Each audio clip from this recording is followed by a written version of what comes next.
Insho climate change, ya'ni iqlim o'zgarishi mavzusida. Some people think that instead of preventing climate change, we need to find a way to live with it. Ba'zi odamlar o'ylaydiki, iqlim o'zgarishini oldini olishning o'rniga biz topishimiz kerak yo'l u bilan yashashga. Ya'ni biz iqlim o'zgarishini oldini olishdan ko'ra, o'sha o'zgarishlar bilan birga yashashga yo'l topishimiz kerak degan mavzu, g'oya berilyapti. Bu g'oyamiz savol qismimiz pastda kelyapti. To what extent do you agree or disagree? Ya'ni siz bu fikrga qo'shilasizmi yoki yo'qmi? Demak, bu agree disagree, ya'ni opinion essay turi xuddi avvalgilariga o'xshab qanday usulda yozamiz? Bunda ham 4 ta paragraf, introduction, ikkita main body va conclusion qilib yozilgan.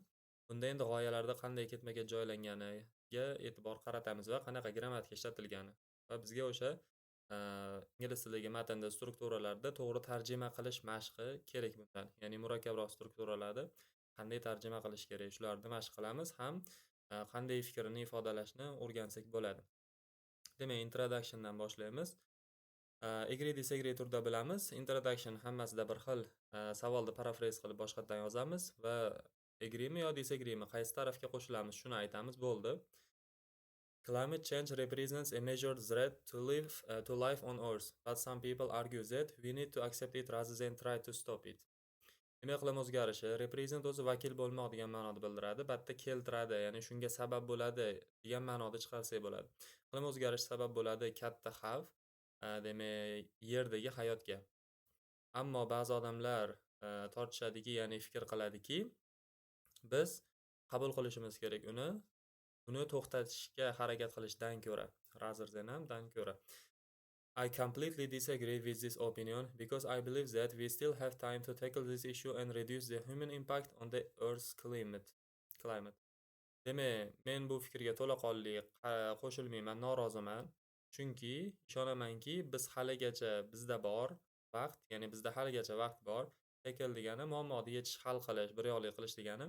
Bizda bu muammoni hal qilish uchun va kamaytirish uchun insoniyat, ya'ni insonlar ta'sirini yerdagi iqlimga insonlar ta'sirini kamaytirish va muammoni hal qilishga bizda haligacha vaqt borligiga ishonaman. Shuning uchun bu fikrga qarshiman degan fikr kelyapti. Agree disagree'da ko'pchilik qiladigan xato mana bu agree disagree ishlatilayotganda I am qilib qo'yishadi. I am agree yoki I am disagree. Bunaqa emas. Agree disagree bu to'g'ridan to'g'ri fe'l hisoblanadi. Present simple deb ifodalayotganimizda I subjectdan keyin fe'l birinchi shaklda. I agree yoki I disagree deyishimiz kerak. Am bo'lmaydi. Ikkinchisi agree disagreedan keyin with preposition qo'yishimiz kerak. Chunki bu ham agree disagree prepositionli fe'l hisoblanadi. Xuddi listen to bilan kelgandaqa biz agree yoki disagree with deb aytishimiz kerak. Hop, demak, savolni, g'oyani qayta aytdik va noroziligimizni aytdik. Endi main body'ga o'tamiz. Main body'da fikrlarimizni, nimaga bu fikrga qarshi chiqayotganimizni ifodalab berishimiz kerak. There are various measures that governments and individuals could take to prevent or at least mitigate climate change. Demak, bor deyapti. Bir qancha o'lchovlar, me'yorlar bor, qaysiki hukumat va odamlar olish kerak bo'lgan, ya'ni qilish kerak bo'lgan oldini olishga yoki kamida yumshatishga iqlim o'zgarishini. Ya'ni iqlim o'zgarishini kamida yumshatish buni muammolarini yoki oldini olishga odamlar va hukumat qilish kerak bo'lgan bir qancha ishlar bor deb aytayapti. Ular qaysilar? Governments could introduce laws to limit the carbon dioxide emissions that lead to global warming. Demak, hukumat hatto introduce bilamiz, tanishtirmoq degani. Misol uchun introduce yourself desa, o'zingizni tanishtiring. Lekin batda akademik ma'noda hukumat va qonunda o'rtasida kelayotgani uchun biz qonun chiqarish, odamlarga qonun e'lon qilish deb tushunishimiz kerak. Hukumat demak qonunlar chiqarish kerak.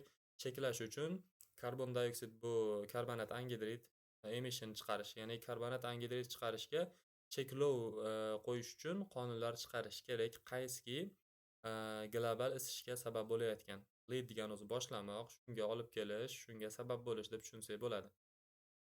They could impose green taxes on drivers, airline companies and other polluters, and they could invest in renewable energy production from solar, wind or water power. Demak, impose degani batda yana bitta muhim fe'limiz. Majburan singdirish, ya'ni majburan ustiga qo'yish yoki soddaroq qilib aytadigan bo'lsa, yuklash. Odamlarni ustiga yuklash. Demak, ular yuklashi kerak yashil soliqlarni haydovchilarga demak, samolyot kompaniyalariga yoki boshqa polluter degani ifloslovchilarga, ya'ni pollution havoda ifloslanish.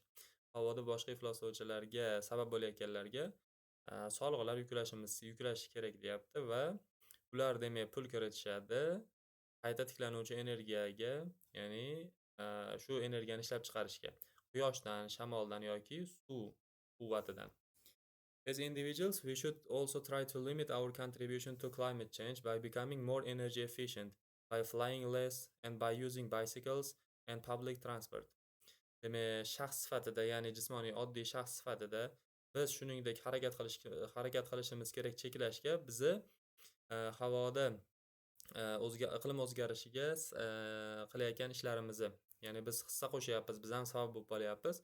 Shu qilayotgan ishlarimizni kamaytirishimiz kerak deyapti. By'ni orqali ma'nosida tushunamiz. Ko'proq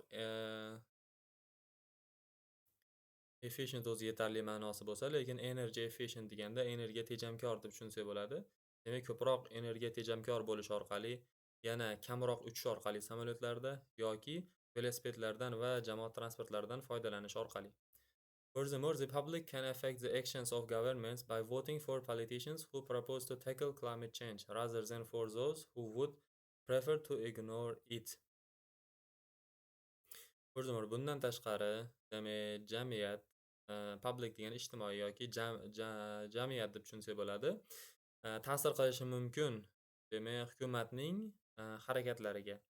Nima qilish orqali? Ovoz berish orqali siyosatchilarga ovoz berish orqali kimki, demak, iqlim o'zgarishini hal qilishni taklif qiladigan, demak, uni rad etishni ma'qul ko'radiganlardan ko'ra. Ya'ni bu iqlim o'zgarishini rad etadiganlardan ko'ra, bu muammoni yechishni taklif qiladigan siyosatchilarga ovoz berish orqali, demak, jamiyat hukumatni harakatlariga ta'sir qilishi mumkin deb tushunsak bo'ladi. Demak, bitta iloji yo'q, demak, teskaridan tarjima qilib kelishimiz kerak iboralar bo'yicha. Demak, o'zi tarjimada boshlang'ich darajada soddaroq bo'lishi uchun oldidan birma-bir qilib ketamiz. O'zi aslida o'zbek tiliga nisbatan teskari bo'lgani uchun teskaridan kelish kerak. Faqat ikkala holatda ham, misol uchun eat, ignore, to, prefer qilib tarjima qilmaymiz, birikmalar orqali. Misol uchun ignore, eat yoki would prefer deb tarjima qilishimiz kerak. Birinchi prefer, keyin would tarjima qila olmaymiz. Ya'ni birikmalar orqali qism-qism qilib tarjima qiladigan bo'lsak, katta gaplarni ham tarjima qilish osonlashadi. Demak, shu birinchi qismimizda introduction body one'ni ko'rdik. Kirish qilib, nimaga bu fikrga noroziligini har xil tomondan ko'rsatib berdi. Hukumat tomonidan, hukumat nima qilishi kerak, odamlar nima qilishi kerak va qo'shimcha ma'lumotlarni misollar bilan keltirib berdi.